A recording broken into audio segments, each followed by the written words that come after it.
Hello my dear friends, you're in the Military Summary channel, and today we will discuss the situation in Ukraine on the 6th of March of 2025. Today we have a lot of very interesting updates, so let's start. And summarizing everything that took place today, we can make a conclusion that dirty political games have begun, and most likely the Russians managed to achieve one of the most important goals of the special military operation. Now let's discuss in details, and first let's start with the dirty political games. According to information we have, according to the Politico, top Trump allies hold secret talks with Zelensky's Ukrainian opponents. Zelensky being dumped, Washington is secretly negotiating with his opponents. While Zelensky is clinging to power, the US is actively looking for a replacement for him. Politico writes that people from Trump's entourage held secret talks with his opponents, former Prime Minister Yulia Tymoshenko and members of Petro Poroshenko party. We discuss specific steps to change power. The publication quotes one of the participants.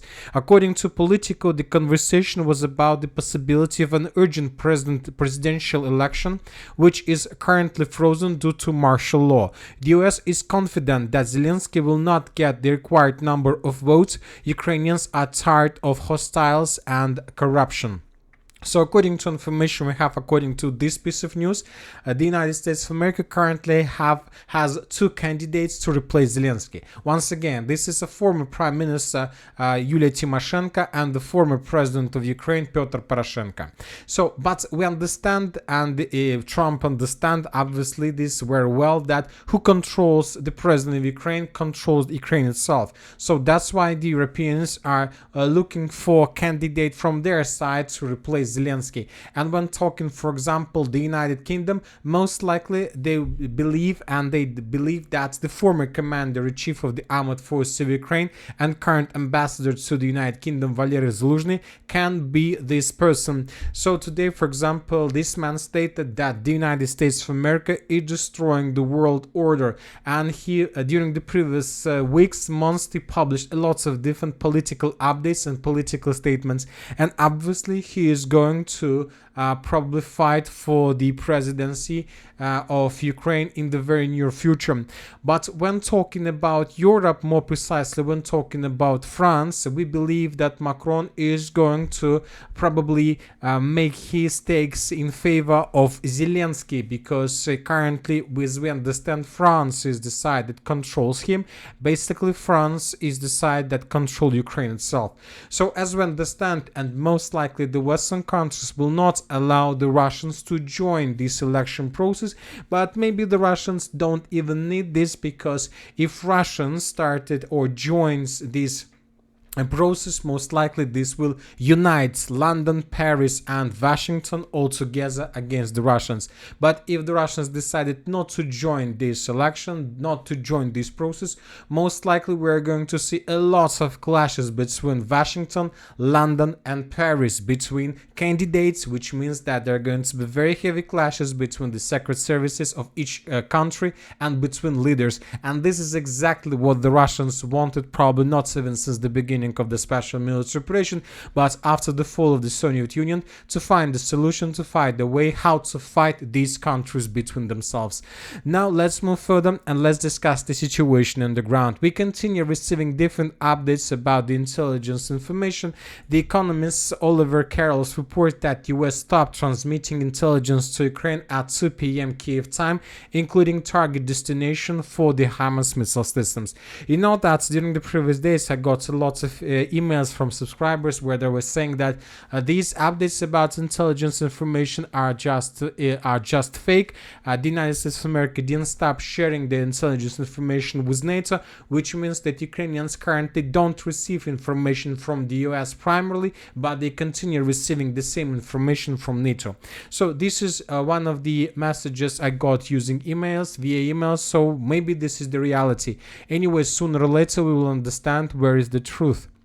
Anyway, despite the fact whether the Ukrainians are getting intelligence information or not, the Russians continue their offensive operation, and during the previous 24 hours we received a lot of very interesting updates that give us very interesting and let's say very useful insights from the ground.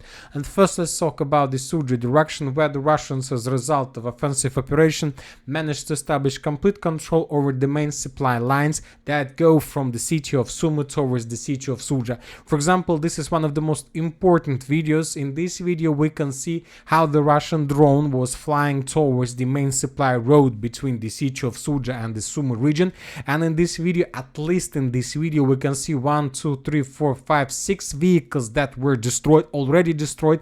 As you can see, these vehicles are not moving, they're staying on their positions and they are completely destroyed, and the Russians were just destroying those that maybe just were damaged. And this video confirms that Ukrainians have no chances to use this road without losses.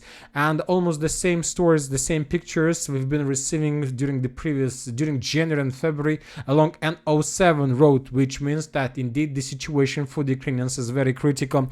Furthermore, a lot of Ukrainian sources, very reliable sources, very famous sources among the Ukrainians, among those who follows this conflict from the Ukrainian side, start publishing a lot of very desperate posts in different social networks that the situation in the Sumy and the Kursk direction is very critical, very difficult, and obviously, according to them, it is time to start abandoning these positions. It's time to start retreat process, because these sources are saying if the Ukrainian commander Zelensky is not going to do this in the very near future, most likely the Ukrainian armed forces in this area will face a terrible disaster and the Russians will destroy everything here. Meanwhile, the armed forces of Russian Federation continue after withdrawing and attacking the Ukrainian Ukrainian units in this area. During the previous 24 hours we got dozens of videos of how the Russians were after withdrawing and attacking the soldiers, units and vehicles of the armed forces of Ukraine.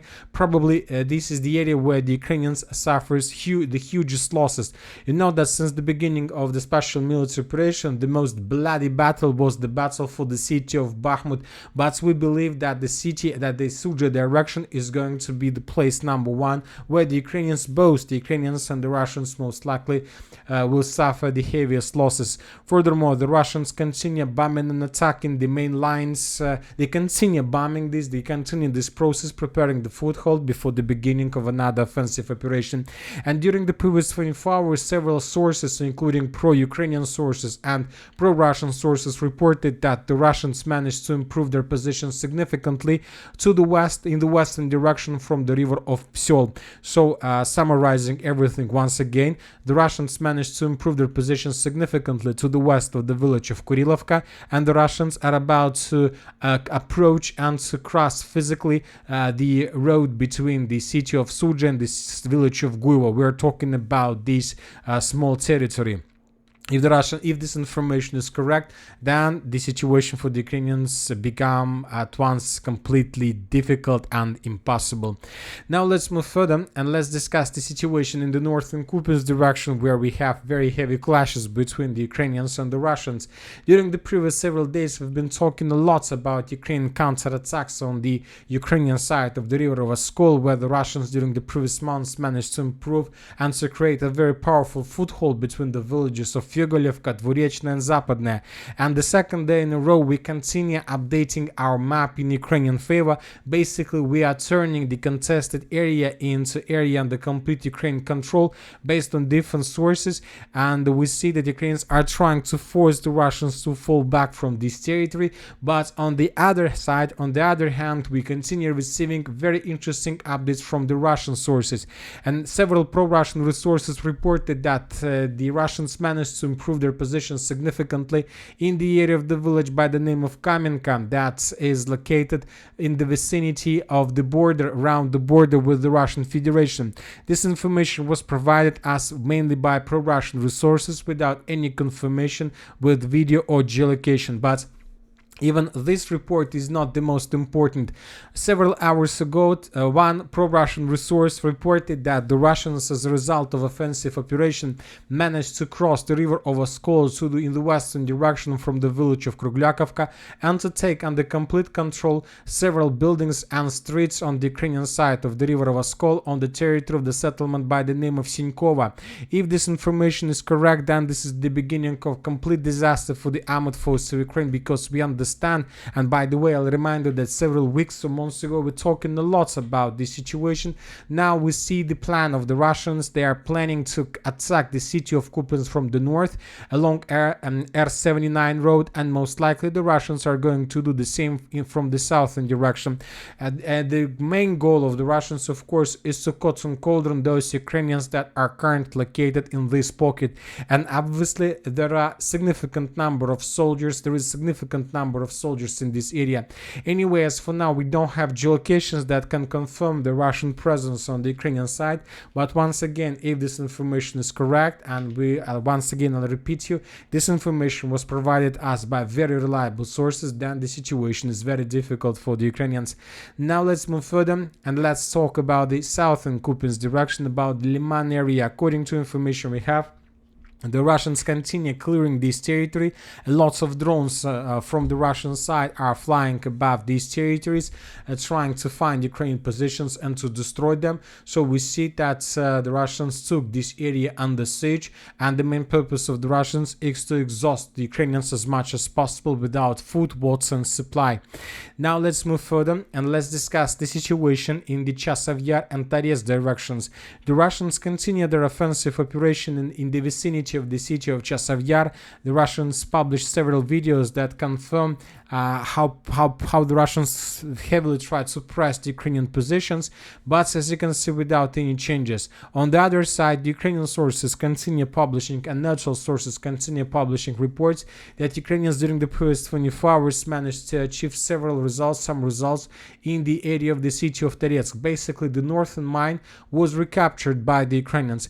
Anyway, we still haven't received anything that can confirm this, but obviously this information is very interesting.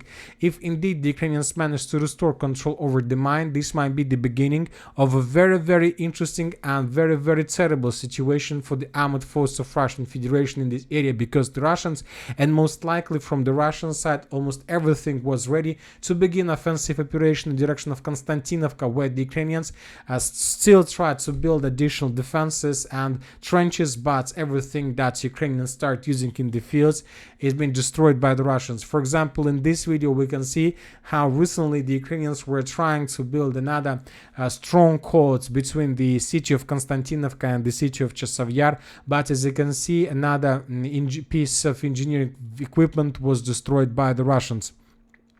Now let's move further and let's discuss the situation in the Zaporizhzhia direction. Today the Ukrainians carried out several counterattacks in this area, and according to neutral mappers and according to geolocations, the Ukrainians managed to improve their positions and to force the Russians to fall back. Now we understand that the main purpose of the Ukrainians in their counterattack in the vicinity of the city of Toretsk and in the vicinity of Zaporizhzhia wasn't, let's say, to restore control over these territories, but probably the main purpose of this attack is to slow down the Russians, to maintain the lines, to maintain the gray zone, to prepare themselves before the beginning of Russian major offensive and maybe before the beginning of the general battle. If you remember, for the previous several months we've been talking a lot that most likely the Russians are going to use this N32 road and to attack towards the city of Konstantinovka with the purpose to encircle the Ukrainians in this pocket along the line of N32 road, Kliban-Bytsky water reservoir and the city of Toretsk. So we've been waiting probably since the beginning of this year when the Russians are going to launch these two offensives, but now we see that maybe the Russians were planning to begin these attacks in the very near future, but maybe the Ukrainians managed to discover these Russian plans and they decided to counterattack first, and now the Russians need to start everything from the beginning. Now they need to restore control over the city of Toretsk, which will take obviously several weeks, and now the Russians need to begin improving their positions in the vicinity of Zaporizhzhia again. So we see that the main purpose of Ukrainians here was not to restore control but to prevent from Russian attack. Now let's move further. Let's discuss the city in the vicinity of Pokrovsk, where the Ukrainians continue their offensive operation. Today we continue receiving updates from the southeastern part of the settlement of Shevchenka.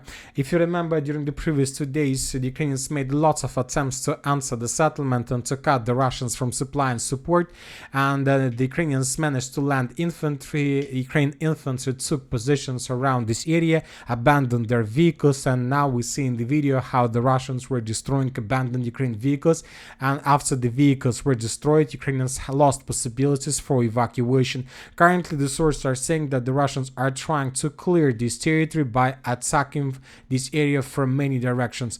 Furthermore, we got a very interesting video published by the Ukrainian side of how the Ukrainians began the clearing process of the mine in the settlement of Pishana. As you can see, lots of geolocations, very long video, and this video tells us that most likely the Ukrainians began clearing this territory, and most likely this upcoming weekend and these upcoming days we should expect another attempt of counter-offensive operation from the Ukrainian side, where they will try to establish complete control over the city of Pishana, because now is the best time for the Ukrainians to do this, because there are still Ukrainians in Shevchenka that cuts the main supply lines that block the Russians, and now it's time to counter-attack in the area of Pishana. If Ukrainians lose their time, if they lose their opportunities, most likely they will not be able to repeat this offensive in the future.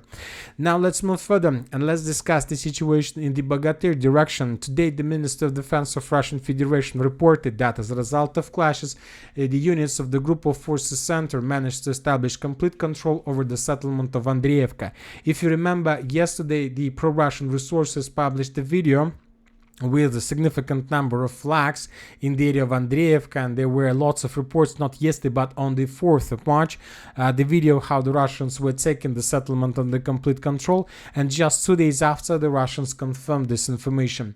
The Russians continue offensive, and the next task for the Russians is the settlement of Constantinople. There are still Ukrainians there are still pockets of resistance, but due to the fact that the Russians managed to take under control Andreevka, and according to different mappers, to maintain the gap between Konstantinovka and Ulakli itself, most likely this upcoming night between the 6th and the 7th of March of 2025, the Ukrainians will abandon their positions towards the settlement of Bogatyr. So the next several days are the vital for the Ukrainians in this part. Furthermore, we continue receiving updates of Russian offensive in the area of Volnaya Polye and in the area of Veselaya. Today, different pro-Russian resources reported that the Russians, as a result of offensive operation, managed to enter the settlement of Volnaya Polye, and currently there are very heavy clashes for this small village. Let's discuss the situation in the Zaporizhzhia direction. We continue receiving updates and videos of how the Russians were bombing and attacking the city of Gulay Polye. We see that the Russians intensified their activity in this area. Maybe this situation first of all connected with good weather, or maybe the Russians are planning to begin another offensive operation with the purpose to take this settlement under complete control. This is one of the most important strongholds in the entire direction, and if Ukrainians lose control over Gulay Polye, this is going to be the beginning of the battle for the city of Zaporizhzhia and the city of Orekhov itself. As you can see, just since the beginning of March, for the previous 6 days, we got significant number of videos of how the Russians were bombing and attacking the temporary deployment points and the positions of the armored forces of Ukraine in the settlement of Gulay Polye. So as you can see, the Russians are concentrated in this area, and obviously these attacks, all these bombardments have a reason. It's doing not for accidentally or without any purposes. So we expect intensifying of actions from the Russian side in this area as well. As for the southern Ukrainian direction, the Russians during the previous 24 hours carried out several Iskander strikes on the Ukrainian positions. In this video we can see Iskander attack on hotel in the territory of the city of Kryvyi Rog. Zelensky later confirmed that as a result of attack, the Russians damaged and destroyed a hotel where there was a meeting between French, United Kingdom and Ukrainian volunteers. The Zelensky stated that that volunteers managed to survive after this attack, but Zelensky also confirmed that there were losses among maybe civilians or maybe among military servicemen. Furthermore, the Russians continue their attacks in the Odessa region. A lot of ammo depots and warehouses were destroyed. And that's it for today. Military Summary channel reminds we condemn any violence in the world. Thank you for watching, subscribe to my channel, put your likes, join my Patreon, and have a good day. Bye bye.